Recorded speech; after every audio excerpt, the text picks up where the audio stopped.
The girl's hands trembled as she snatched the bread and ran. No one chased her, but one pair of eyes didn't look away. Margaret hadn't been to this part of the city in years. The corner store had changed owners 3 times since her husband passed, and the cracked sidewalk still remembered their last walk together, his hand in hers, his cough worsening, her heart breaking. These days, Margaret didn't come out for much. Her body ached, her knees gave warnings, and her memory, well, some things she was forgetting on purpose. But today, she had run out of milk. She stood in the checkout line when she noticed the girlish slip of a child, maybe 9 or 10, wearing a torn hoodie far too big, hair like straw tangled with leaves. Margaret had seen poor kids before, but this one looked different. She wasn't begging. She wasn't asking. She was scanning. The girl's eyes darted like someone watching for danger, not kindness. Then, in a flash, her hand swept across the shelf and grabbed 2 loaves of bread. She bolted. Gasps filled the small store. The young cashier, a boy too stunned to react, yelled something, but no one ran after her. Except Margaret. She didn't know why her feet moved. Maybe instinct. Maybe the girl's eyes. Maybe that hollow space inside her chest that had never quite filled after her son stopped calling. She clutched her grocery bag, her steps stiff but determined. She followed the blur of the girl down 2 alleys, through a chain-link fence, and into a narrow space between 2 abandoned buildings. Then she stopped. The girl was crouched behind a dumpster, tearing into the bread like a starved animal, eyes still darting, body curled tight. But she wasn't alone. There was a bundle beside her. Margaret leaned closer, her breath catching. It wasn't a bundle. It was a child. A smaller one. A boy, maybe 5, bundled in a threadbare coat, cheeks flushed red from the cold. His eyes were closed, but he stirred when his sister pressed a piece of bread into his tiny hands. Margaret's throat tightened. The girl noticed her. She froze like a deer in headlights, eyes wide, mouth ready to scream or bite. "I'm not here to hurt you," Margaret said softly. Her voice cracked. I wanted to see if you were all right." The girl didn't move. "What's your name?" No answer. "Mine's Margaret," she tried again, kneeling slowly, wincing as her knees popped. "That's my name. I used to be a teacher. A long time ago." Still silence. Then, finally, the girl whispered, "Sam." Margaret offered a nod. "And him?" Sam looked at her brother, some of the tension in her shoulders loosening. "Ben. Ben." Margaret swallowed. "He's your brother?" A nod. "Are you 2 alone?" Sam's face twisted.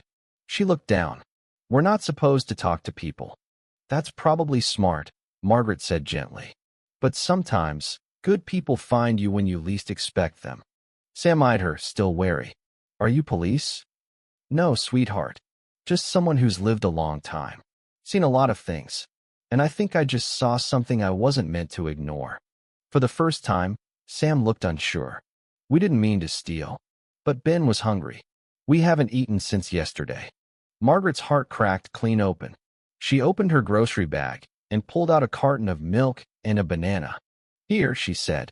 "Let me help. Just a little. I'm not asking anything." Sam hesitated, then inched forward, snatched the banana, and peeled it for Ben. He woke slowly, blinking up at the sight of fruit, then shoved it into his mouth without a word. Margaret watched them silently. No mother, no father, no one around. Just these 2 kids, hiding from a world that had already decided not to care. Sam glanced at her again, chewing slower now. "Are you going to call someone?" Margaret didn't answer right away. Her fingers curled tightly around the milk. "No," she said finally. "Not yet." Sam's shoulders dropped just slightly. "But I do have a question," Margaret added. "Where are you sleeping?" Sam looked away. "Sometimes under the bridge. Or in the church basement. But they locked it now." Margaret nodded, processing each word with the careful weight of someone who knew what homelessness felt like, even if only in heartbreak, not in shelter. "All right," she said, rising to her feet slowly. "It's too cold for kids to sleep outside tonight. You can come with me. Just for tonight. No tricks. No cops. Just warmth. Food. Blankets. I've got more than I need. Sam stared up at her like she'd just offered her the moon. Why? Because someone should have done it for me a long time ago, Margaret said. And I don't want to make the same mistake this world keeps making. Sam looked at Ben, then back at Margaret. Okay, she said quietly. And in that moment, under the gray sky of a dying city winter, 3 people, none of them whole, all of them broken, took their first step towards something they couldn't yet name. But it would change all of them forever. The walk back to Margaret's apartment was slow. Sam held Ben's hand tightly, her eyes scanning the darkening streets as if shadows themselves might lunge at them. She didn't speak, but Margaret noticed how she subtly guided Ben to avoid cracks, puddles, broken glass. There was care in Harold, care. Tired care. The kind that doesn't come from childhood, but from surviving too long without anyone caring for you. Margaret's apartment sat above a closed-down bakery on Pine Street. The sign had faded, letters curling at the edges, but she never had the heart to take it down. Her husband used to love the smell of fresh bread in the mornings. Now the ovens were cold, and the shop was just storage. The stairs creaked under their weight. Margaret hadn't expected her heart to beat so fast. Not just from the climb, but from the strange panic that gripped her 2 children in her care, even if only for a night. Could she still do this? She opened the door. It smelled faintly of lavender and old paper. A wall of photographs lined the hallway, wedding pictures, school portraits, Christmases long since past. Sam paused at one and stared at a young boy in a Little League uniform. That's my son, Margaret said, her voice soft. Michael. He lives far away now. Sam didn't respond. She looked at the photo a moment longer, then followed Margaret inside. The apartment was warm. Not fancy, just worn in, with thick rugs and a couch that had seen better decades. Margaret had already begun boiling water when Sam gently laid Ben on the couch. The boy fell asleep instantly, curled up like a kitten in the old patchwork quilt Margaret fetched from the closet. Margaret didn't ask questions right away. Instead, she cooked. Pasta, butter, salt, a bit of garlic. Simple, but warm. Sam sat at the table in silence, her knees tucked to her chest. You don't have to tell me anything if you don't want to, Margaret said, placing a plate in front of her. Sam picked at the food at first. Then, within minutes, the plate was clean. I used to eat like that after finals week, Margaret chuckled gently. Sam looked up. What's finals? Margaret blinked. Tests. In school. Oh. Sam stared at her fork. I don't go to school. No one made you. Sam shrugged. We moved too much. Mom said it didn't matter anymore. Margaret's hands went still as she reached for a dish. Your mother, is she? She's gone, Sam said quickly, cutting her off.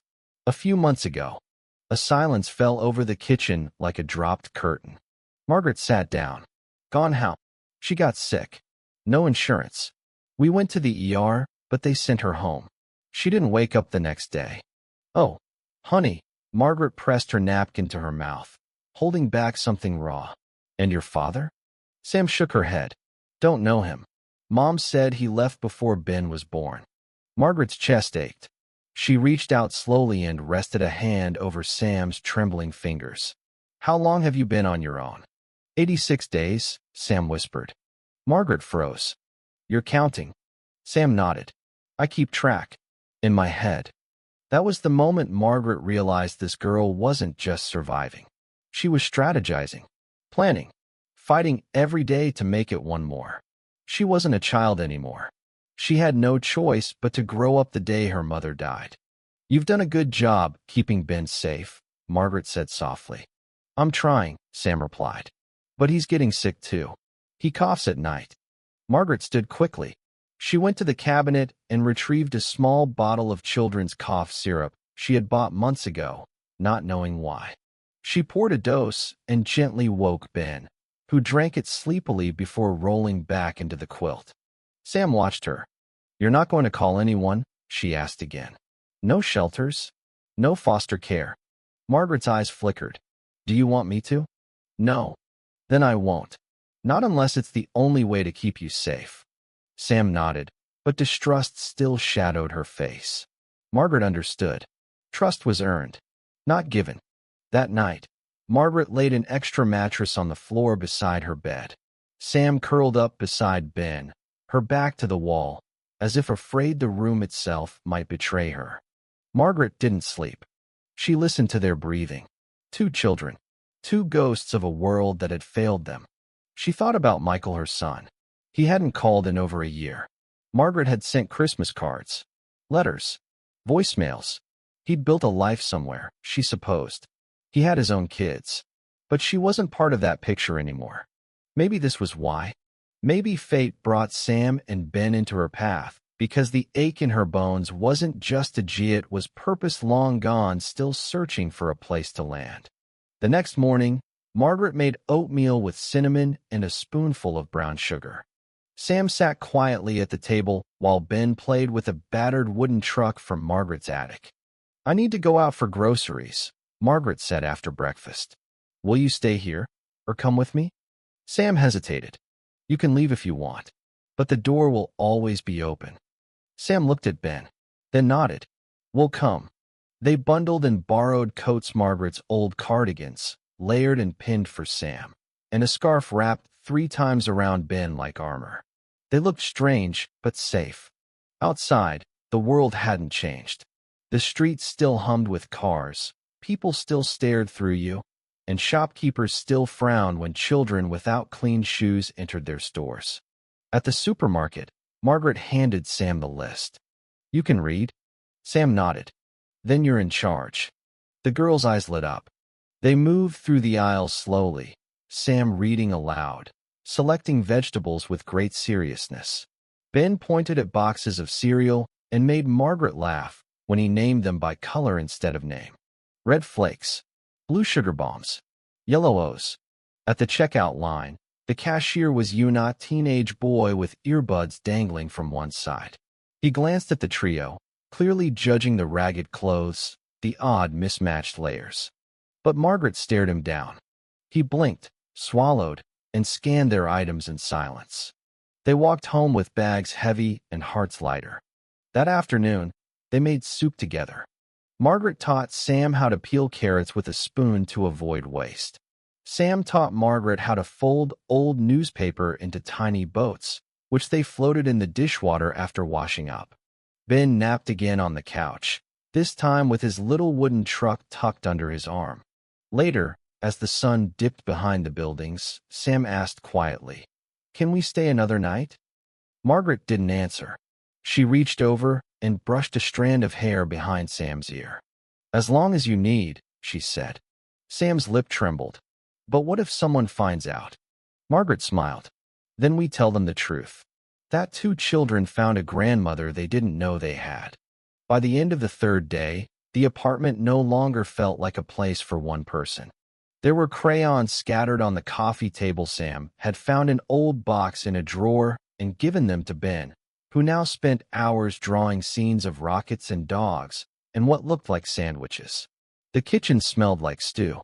Margaret had rediscovered recipes she hadn't touched in years, ones written in her husband's handwriting on yellowing index cards. And then there was laughter. Not constant, but real. Ben's giggles. Sam's rare, but genuine smile.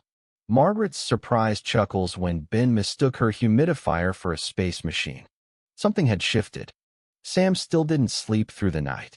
Margaret would sometimes find her sitting by the window, legs tucked under her, staring at the sky like she expected it to answer something. Margaret never interrupted. She just brought her a cup of warm milk and sat beside her in silence. On the 5th night, Sam asked, "Did you ever lose someone?" Margaret looked at her. The question wasn't casual. It had weight. "Yes," she said. "Too many. My husband. My sister. Friends." Sam paused. "What does it feel like?" After a while. Margaret thought for a moment. Like learning how to breathe underwater. You stop drowning, but it never feels natural. Sam nodded, eyes glistening. "I thought maybe it would go away." "It doesn't," Margaret said softly. "But it changes. It becomes something you carry, not something that carries you." Sam looked down. I carry a lot. I know, sweetheart. And that night, for the first time, Sam fell asleep curled beside Ben, not against the wall, but against Margaret's old nightstand. Closer to safety. On day 7, the knock came. 3 sharp raps at the door. Firm. Official. Margaret's heart jolted. She stepped carefully to the peephole and saw a man in a Jacket City emblem on the shoulder. Child Services. She opened the door just enough to peer out. Miss Palmer, he asked. She didn't answer right away. Yes. I'm looking for information about a young girl and a small boy who were seen near the corner store last week. A report came in. Said an elderly woman followed them. Margaret's voice was calm, but tight. And what exactly are you implying? We're just following up. The girl may be named Sam. Her brother, Ben. Their mother passed recently. No known guardians. Margaret's heart twisted. They've been on the streets, the man added. It's our job to make sure they're safe. She studied him. He didn't look cruel, just tired. Bureaucratic. Doing a job. She stepped back slightly. If I do know something, what happens to them? They'll be placed. A temporary shelter first. Then hopefully a long-term solution. Foster care, maybe. Margaret's voice lowered. Do you know how often that system works? The man hesitated. We do our best. Sometimes your best isn't enough. He frowned. If you're hiding them, Miss Palmer. I'm not hiding anyone, she said. I'm protecting them. He met her gaze. That's not your call to make. Margaret's jaw set. The hell it isn't. They stood in silence. Then he sighed. If you see anything, call this number. He handed her a card. We just want them safe. Margaret took the card, closed the door slowly, and locked it. Inside, Sam was standing just beyond the kitchen wall, her face pale. I heard, she whispered. Margaret walked over and placed her hands on the girl's trembling shoulders. I won't let them take you. But they can, can't they? Margaret nodded slowly. They have the law, but I have something stronger. Sam frowned. What?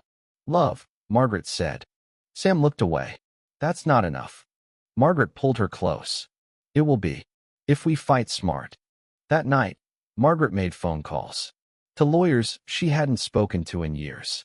To an old friend who once worked in family court. She even called Michael.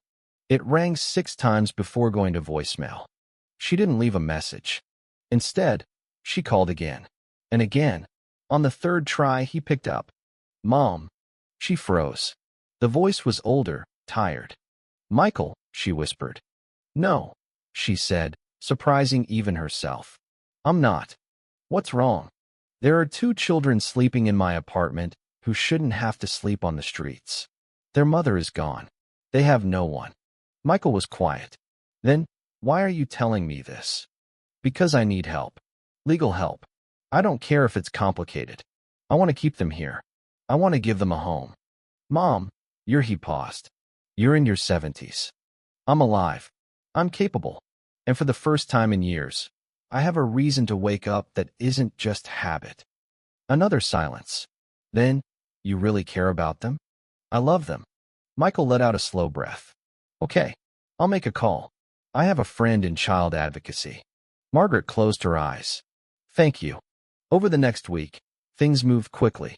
Margaret's friend Elaine, a retired legal aide, drew up emergency guardianship paperwork. It wasn't permanent, but it gave Margaret standing. The caseworker returned, surprised to find a lawyer present and a file already in process. Why are you doing this? He asked as he signed the report. Margaret looked him straight in the eye. Because if I don't, who will? He paused, then nodded. And for the first time, Sam relaxed. She laughed that night, really laughed, when Ben accidentally poured milk into Margaret's tea instead of his cereal. Margaret didn't even mind. They painted old flower pots and put herbs on the windowsill. They cleaned the dusty 2nd bedroom and called it the ship room because Ben decided it looked like a captain's quarters. And every day, Margaret woke up feeling younger, stronger, like life had offered her a second chance. But Margaret also knew time wasn't on her side. There were days her hands shook too much to write. Sometimes, she forgot what she walked into a room for. One morning, She didn't wake until almost noon. Sam found her sitting on the edge of the bed, dazed. "You okay?" she asked. Margaret smiled faintly. "Just old." Sam touched her hand. "You're not old. You're magic." Margaret almost cried. But she didn't. Not yet. Margaret had always known her body was keeping quiet secrets. But now, they were starting to speak. The dizziness came more often. Sometimes her legs refused to listen. She didn't say anything to Sam or Ben. She smiled through it, waited until they were asleep to sit down and catch her breath for far longer than she should have needed. It was during one of those quiet, aching moments when the kids were drawing at the table, and she sat on the couch watching them that the thought struck her like a thunderclap. She might not be around long enough to see them grow up. Her chest tightened. What would happen to them if she was gone? Would the system snatch them up again? Would Sam have to go back to sleeping behind dumpsters, rationing cold bread, and pretending to be brave? That night, after she tucked them into bed, Margaret stayed awake with a notebook in her lap. She wrote a letter, then another, then a list of doctors they should see, schools nearby, names of neighbors who were kind. When she finished, she made herself a cup of tea and sat by the window, watching the city breathe. The next morning, she made pancakes shaped like hearts. Sam grinned and said, "You're spoiling us." "That's what grandmothers are for," Margaret replied. Sam blinked. She hadn't said the word before. Neither of them had. But now it floated there between them, full of truth. "I like that," Sam whispered. A week later, Margaret collapsed. It happened in the hallway, just after she called out to Sam to bring her the laundry basket. One moment she was standing, and the next, the world tilted, and everything went dark. She woke in a hospital bed with wires in her arm and lights above her too bright to make sense of. The nurse told her she had fainted. Her blood pressure had dropped. Tests were being run. Then she saw Sam, curled in the plastic chair beside the bed, holding Ben on her lap. Sam's eyes were red. "You scared me." "I'm sorry, baby," Margaret whispered, reaching for her hand. "I didn't mean to. I thought you were like Mom. I'm not going anywhere. Not yet." But they both knew the truth. Margaret could fight, had fought, but time didn't negotiate. It only gave you what it gave. That night, after the nurse dimmed the lights, Sam climbed into the bed beside her, like she used to with her mom. And for the first time, Margaret let herself cry. Quietly. So quietly. 2 days later, she was discharged. The doctor said rest and monitor and follow up. Margaret nodded. But in her mind, she was already preparing. At home, she sat Sam down. "We need to talk about what happens if something ever happens to me." Sam froze. "Don't say that." "I have to," Margaret said gently. "Because love means preparing for the things we can't stop." Sam looked down. "I don't want to go into a foster home." "You won't," Margaret said. "I've spoken to someone. A lawyer. And my son." Sam blinked. "You have a son?" "I do. His name is Michael. We haven't spoken in a long time. But he's agreed if something happens to me, he'll take you and Ben. He'll keep you together." Sam looked skeptical. Margaret continued. "He has kids of his own, and a wife who bakes muffins every Sunday. I think you'd like her." Sam didn't speak. "You don't have to trust them right away," Margaret said. "But I trust them, and they'll give you what I can't, eventually." "I just want to stay here," Sam whispered. "You will, as long as I'm here. But I need you to promise me something." Sam nodded slowly. "If I'm gone one day, don't disappear. Don't run. Don't go back to the streets. You go to Michael. You tell him I sent you. You show him the letter in the drawer, and you stay brave. Do you hear me?" Sam's lip trembled, but she nodded. Margaret opened her arms. Sam fell into them and sobbed. They held each other like roots clinging to soil in a storm. In the weeks that followed, something unexpected happened. Michael came to visit. He arrived with his wife, Dana, and their 2 children, Sophia and Max. At first, Sam was quiet and distant. But Ben was instantly enchanted by Max's toy robot, and within an hour, the living room was filled with the shrieks of pretend battles and spaceship noises. Margaret watched from her armchair, wrapped in a blanket. Michael sat beside her. I didn't know, he said quietly. I didn't either, she replied. I should have called. She reached for his hand. You're here now. They sat in silence for a while. Then he said, Sam is incredible. Sharp.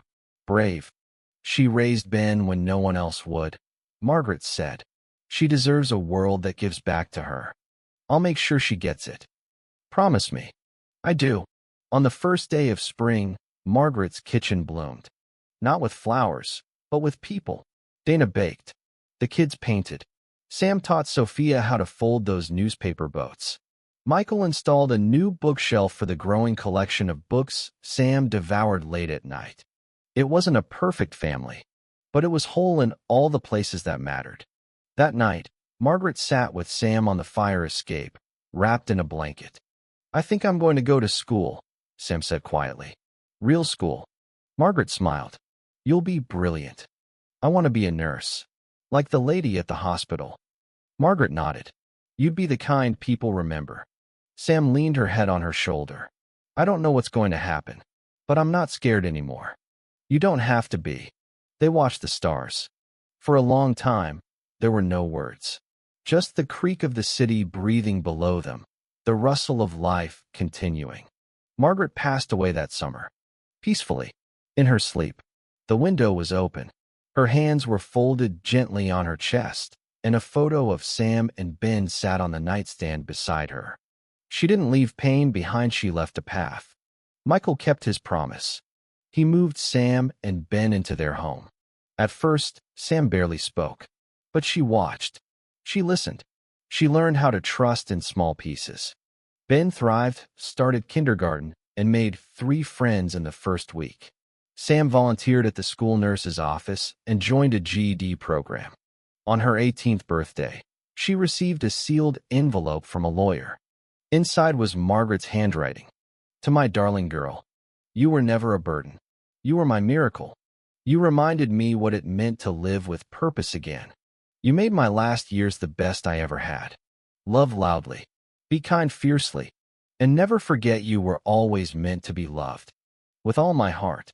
Your grandmother, Margaret. Sam cried in her room for a long time. Then she walked out to the kitchen, hugged Dana, and asked if she could help with the baking. They made muffins. Epilogue. Years later, Sam stood in front of a classroom, wearing scrubs and holding a clipboard. She was a nurse now. She worked at a free clinic on the same street where she once stole bread. Sometimes she caught glimpses of girls with hollow eyes and quick hands. She always spoke to them gently. She always offered a warm drink and a safe place to sit. Ben was thriving in school, funny, gentle, and clever like his sister. And in her living room sat the same wooden truck, now faded with love. Every year on Margaret's birthday, Sam and Ben visited the old apartment building, now renovated into community housing. They brought flowers, planted fresh herbs on the fire escape. They folded paper boats and set them afloat in the rain puddles. They never stopped remembering. And they never stopped being grateful for the day a woman with tired eyes and a cracked heart followed them, instead of looking away. Because love, they had learned, doesn't always come from where it should. But when it does, it saves everything. The end.